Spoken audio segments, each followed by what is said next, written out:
Thank you so much. Welcome to Communication Workers Union. With me are officials of Communication Workers Union. On my left-hand side is Jessica Akasina, who is a trustee in this union. On my immediate right is Johnson Okoto, who is my deputy. And on the far end is Moses Odo, who is the second Assistant Secretary General of this union. We have convened so that we discuss and inform Kenyans about our position about the intended sale of the government shares in Safaricom.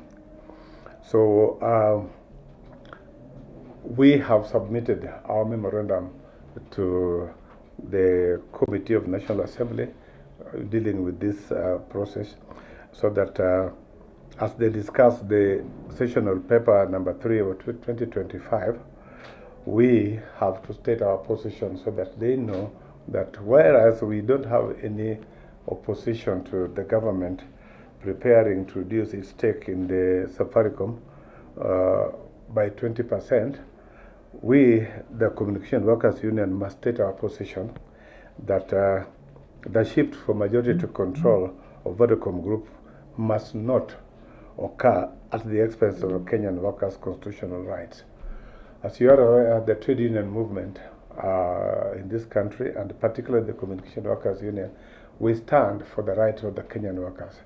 And as we talk today, Safaricom is one of the companies that have not allowed trade unionism to operate in the company.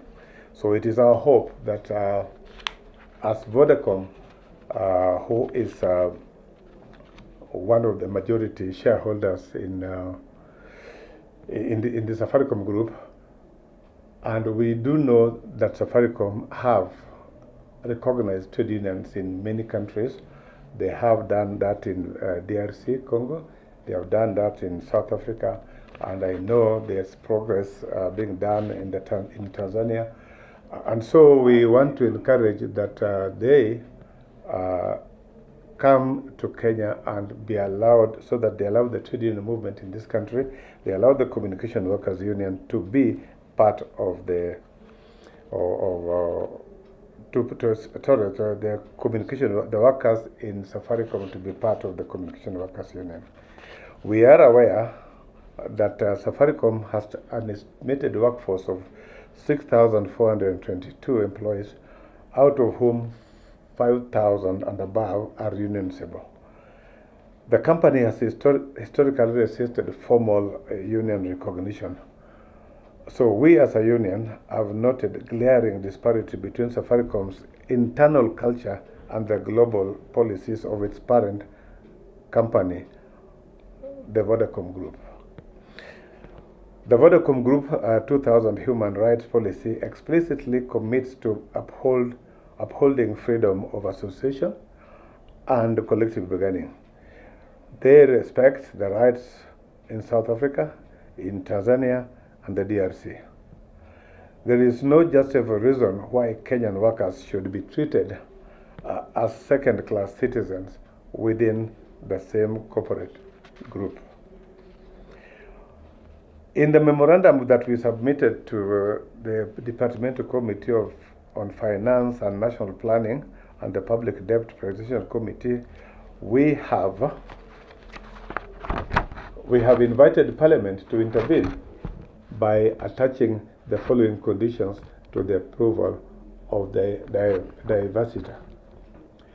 One, that mandatory recognition and negotiation of collective bargaining agreement, Vodacom must commit to signing a recognition agreement with Co Kenya within 3 months of the transition clause, and a collective bargaining agreement within 6 months of the transition clause. Protection of against victimization, a legal guarantee that no staff members will be targeted or terminated for participating in unionization and or collective bargaining efforts during and after the transition. And that there should be adoption of global standards which will require that formal adoption of the Vodacom Group Rights Policy 2025 into Safaricom's internal human resource manuals. Because what we are saying here is that once Safaricom, together with Vodacom, takes the majority of shares, the policies that Vodacom is already adopted in many other countries must be adopted by Safaricom. This then will make sure that the rights of the Kenyan workers are taken care of. As it were today, the management of Safaricom from inception has it that once you are being employed, you have to sign that you are not a member. You have to sign that you will not be a member of the union. This is kept in the unions, in the employees' file secretly, so that now, even if you talk to the employees anywhere, you want to organize them anytime, you find out that these guys will never be able to talk to you. But we are aware that quite a number of employees of Safaricom would really want to join the union. So this particular area must be revisited. This must be taken care of.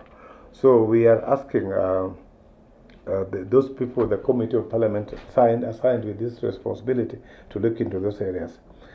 Now we also want to state that Safaricom is a strategic national asset. Go Kenya maintains that unionization is a tool for sustainable governance. A formal recognition and collective agreement would provide predictable mechanism for identifying and resolving disputes, mitigating the risk of costly litigation, such as the July 2025 court ruling that awarded 55 million to unlawfully dismissed staff of the company. So those are the kind of the issues, the concern that we have as a union regarding the acquisition. As I said earlier, we must state it categorically that we don't want to tell the government that you cannot, put off part of their share, if that will be in the interest of the economy of this country. But whatever is being done must be done in a manner that will help us protect our members. We must do one that will help us to make sure that Safaricom remains a reputable company that it is today, and that there will be no change, that the new investors will come in and make against Safaricom. Of concern also is that we must look at in future, if some of the investors like Vodacom will be leaving, the cost of assets, the acquisition of assets that belong to Safaricom as it were today must be taken care of, so that our pension schemes of the employees are taken care of. The properties that Safaricom have or might have acquired must remain protected. We don't want situations like what we saw during the takeover of Telecom by Orange. When Orange was leaving, they made sure that they sold all the assets that old Telecom had, to the extent that today Telecom is almost on the begging to survive. This must not be allowed to take place as we move forward. So we say categorically, finally, that yes, we have no problem with the takeover, we have no problem with the sale of the shares, but due diligence must be done, so that the interests of Safaricom and the interests of the Safaricom workers and the interests of the Kenyan investors who have invested in Safaricom so far are taken care of. If that is done, then as a union we have no issue. And we have, as we have said earlier, we presented our memorandum, and we'll be ready when Parliament calls us to go and state whatever was stated here before Parliament. We wish the members of Safaricom, staff members of Safaricom, very well, and we invited them to keep on joining this union, because this is the right union for them, and the law of this land allows you as workers of Safaricom to join a union of your choice, and your choice should be Communication Workers Union. You are free. Let us not be cheated that you can't be allowed to join a union. We are ready. We have a team which is going to come and join you to talk to you so that you can join the union. In the meanwhile, let us stand together, let us fight together in the interest of the Safaricom workers. Thank you. How many staff members are we looking at Safaricom? So far, the membership that we want is slightly over 5 million. Employed directly. 5,000, sorry. 5,000 employed directly. You know, we have those fellows who are outsourced, who are not members, who are not direct employees, but those who are employed directly and working particularly in the call centers are 5,000 and above out of the 6,442 employees that Safaricom employs. You have any more members? Not currently. Not currently. We made an attempt earlier on, but they were thwarted.